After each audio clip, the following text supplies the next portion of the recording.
నిన్న మన మాజీ మంత్రి హరీష్ రావు గారికి నోటీసులు ఇవ్వడం జరిగింది ఫోన్ ట్యాపింగ్ విషయంలో.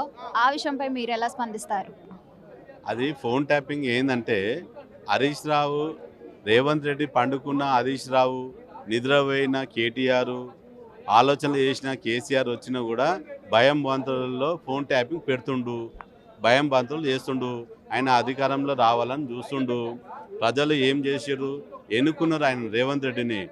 మంచి 6 పథకాలు 6 గ్యారెంటీలు ఏమో ఇవ్వాలి. ఒకటి మిగతా 420 హామీలు ఏదైతే ఉందో అది చేయాలి. కానీ నెక్స్ట్ ఎలక్షన్లో ఓడిపోతుంది కాబట్టి ఆ భయం అతనికి భయం బాతులలో బుగులైపోతుంది రేవంత్ రెడ్డికి.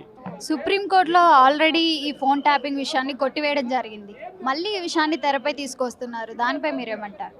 సుప్రీంకోర్టుకు మేము పోతాము, జస్టిస్ తోటి జడ్జితో కూడా మేము మాట్లాడతాము.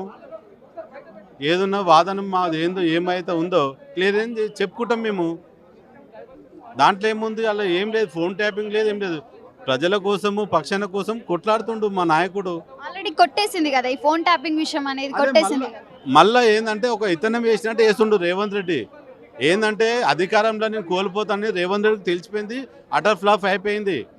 ఇప్పుడు రేవంత్ రెడ్డి ఏం చేస్తుండు, ఆంధ్ర నీళ్ళు తాగి రాయలసీమ రుచులు చూస్తుండు కాబట్టి ఆయన ప్రజలను మబ్బపెట్టి ఓడగొట్టాలని, ఎమ్మెల్యేలు అయినా సరే వాళ్ళైనా సరే వీళ్ళైనా సరే మబ్బపెట్టి ఓడగొట్టాలని చేస్తుండు.